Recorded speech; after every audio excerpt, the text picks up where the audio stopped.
Hello everyone, my name is Natalie and today I got with me a little friend. This is Isabel. She's my dog. She just kind of hopped on my lap while I was getting ready and preparing. Anyways, I have another Reddit horror story for you guys today. So this story is called I Clean Abandoned Houses, and this house is still haunting me today. Just as the title states, I clean abandoned houses for a living. I'm quite proud of myself as I have worked hard starting my own business at just 24 years old and building it to what it is now. I specifically targeted these types of cleaning jobs as you can charge much more than your average 1 to 3 times per week house cleaning jobs of inhabited homes. Plus, I rarely ever have to see anyone other than my team while on the job. Over the years, I have really been in some insane situations with these houses. Everything from encountering wild animals to once a deranged squatter taking up residence in the homes that I clean. There is one house that stands out from the rest, however. One that haunts my dreams to this day. I got the job offer through a real estate agent I made my friend over the years in this business. It's a small home, not much clutter left, Amelia, my real estate friend, said over the phone. Shouldn't need more than 1 or 2 of you to complete the clean, she continued in her enthusiastic voice. I rolled my eyes. I hated when she used her customer service voice on me. Yeah, what's the real deal with the house? I answered in my usual half-annoyed tone. Amelia responded more normal this time. Honestly, Lori, this house gives me the creeps. The granddaughter inherited it a couple years ago, but it's just recently decided to sell. The grandmother apparently died in the house. I rolled my eyes again. Death in the houses I cleaned was nothing new to me, and Amelia was well aware of this. Amelia continued. I cut my pre-visit to the house short last week. Didn't even make it upstairs where the grandmother apparently passed away. The feeling of being watched was overwhelming in this one. That got my attention. Amelia had been in real estate longer than I had been in the cleaning business, and she took her pre-get-to-know before showing visits very seriously.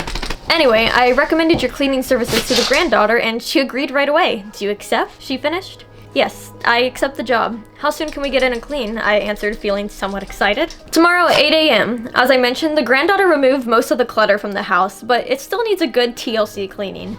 The key will be left under the welcome mat, Amelia said back in her customer service voice. My eyes rolled yet again as I ended the call. Finally, an interesting clean, I thought as I dialed Morgan. The next day, my most trusted cleaner and best friend, Morgan, and myself drove up the horribly overgrown driveway and saw the well-aged small house come into view. Surely they'll need to hire an outside maintenance and renovation crew, I thought as I climbed out of my cleaning van. Morgan whistled as we stepped onto the small creaking porch. You sure that just you and I can handle this, Lori? Morgan asked as I fetched the house key from the weathered porch mat. If the outside is anything like the inside, we need the whole damn team, Morgan stated as she stood behind me. Amelia is over the top, but would never underestimate a cleaning job, I answered as I slid the house key into the old lock and turned until I heard the lock give way. I then pushed the door open as it made its usual ominous creak. We were both silent as we stepped into what I assumed was the small living room. The musty smell of a far too long closed-up house filled my nose as my eyes scanned the darkened room. Just as Amelia said, not much was left in the room. A couch took up most of the room on the right. A small wooden coffee table sat directly in front of it, coated in a thick layer of dust. I noticed a few photographs still clung to the walls. Let's get the supplies from the back of the van and get started, I said over my shoulder to Morgan. I have dinner plans and I want this done long before. A bit later, I was scrubbing the dirty windows of the living room while Morgan opted to start upstairs. Lori! I heard Morgan call from the stairs located just behind me. What? I called back. It was silent for several minutes as I waited for a response. I felt my aggravation growing as Morgan did not respond. I threw my rag on the floor, wiped my sweating brow as I turned and headed towards the stairs. Each step groaned beneath my feet as I climbed to the upper floor.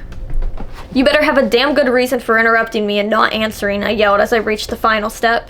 Goosebumps covered my skin when I stepped onto the old wooden floor of the upper level. Weird, I mumbled to myself as I looked around. The upper level was a small hallway. 2 rooms were located on each side as I peered down the dark corridor. Morgan? I called in a softer voice this time. No answer. I slowly headed down the hallway, wishing I had thought to bring my flashlight. I had always hated working with no electricity, but it came with the job. I could see the light of day from the open door on the left side of the hall. The other door on the right side was closed. As I looked into the open door on the left, I saw Morgan standing still, looking at the bed located on the far side of the room. It moved, Morgan said in an almost whisper. Huh? I answered as I walked in and stood beside her. The bed. It moved on its own while I was cleaning the floor, Morgan said, still staring down at the bed. I then noticed the bed was crooked now. The bottom was several inches away from the wall where the top was still flush with the corner of the wall. Do you see it? Morgan then said, even softer now. I almost couldn't hear her. Instead of questioning her, I looked down towards the bed that her eyes were glued to. I instantly saw what she was talking about.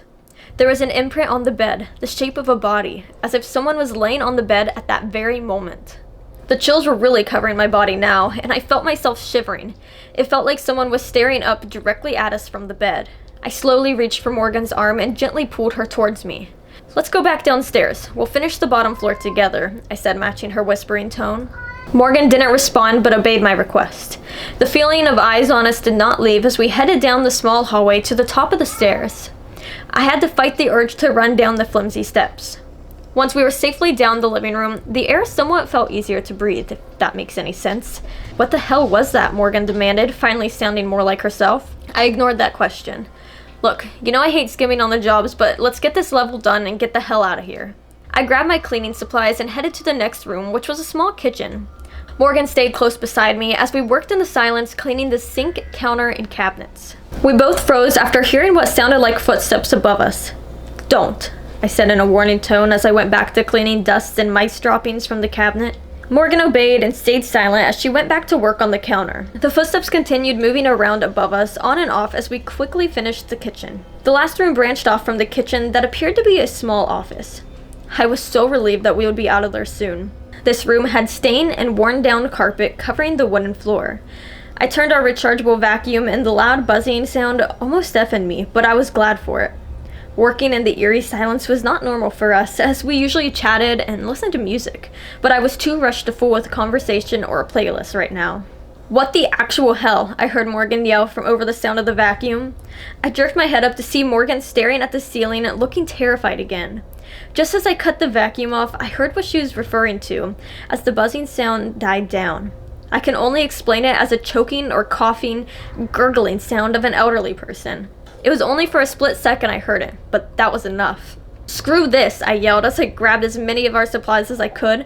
Morgan joined me in grabbing the rest. We dashed out of the office, through the kitchen and living room, and out the front door. I was pretty much sprinting to the van while trying not to trip on the mess of the yard. Just as I got to the van, I heard Morgan shout, "Wait!" I turned to see her a few feet behind me. I left my supplies upstairs. We also didn't finish cleaning up there. We didn't even clean the bathroom, which must be up there. I'm not charging the freaking client. We can buy new, whatever supplies are left. Get your ass in the van. I didn't wait for a response as I jumped into the driver's seat. Morgan hurried and threw the supplies into her arms in the back and slammed the door. I took one final look at the house as she slid into the passenger seat. I couldn't be sure, but it almost looked like someone was peering out of one of the two upper windows. I started the van, and hearing it roar to life was pure heaven in that moment. I floored it out of the driveway and back into town. I later called Ophelia to explain the job was not complete and I would not be charging. The granddaughter would have to find someone else to clean that nightmare. This has been a couple months ago, and I was not kidding when I said this horrid house still haunts my dreams. It was only last night I dreamt I was in bed, staring up at an old, cracked, and familiar ceiling. I felt weak and frail as the weight of someone crawling on top of me took the air from my lungs. I felt cold hands around my throat, squeezing tighter and tighter. That awful, gurgling, choking sound coming from my mouth being the last thing I heard as I woke up in a cold sweat. The marks are still visible on my throat today. So that is the story. I clean abandoned houses, and this house is still haunting me today. And that absolutely gives me nightmares to think about. Like, just imagine you're trying to do your job and all of a sudden, like, something terrifying happens, something you absolutely can't explain. Personally, I don't know what happened to this grandmother, but what I think and what I've been reading in, like, the Reddit comments for people also putting in their thoughts and opinions, it seems like a lot of people think that maybe this old lady was murdered, or, you know, something tragic happened to her, and maybe she was just trying to tell somebody what happened, and, you know, Lori just happened to be lucky enough to be that person that, you know, the grandmother was trying to warn or trying to tell her story to. I'm curious to know what your guys' thoughts and opinions are on the story. Like, what do you think happened to the grandmother? Do you think she was trying to tell someone, you know, that she was killed? Do you think she was just, you know, trying to make her presence known? Or Could she just be upset that there are people in her house that she didn't know or didn't recognize? I'm curious to know what you guys think, so leave a comment down below, and I will link the story down below and the Reddit user. Thank you guys so much for watching. I hope that you enjoyed, and I will see you in 2 weeks.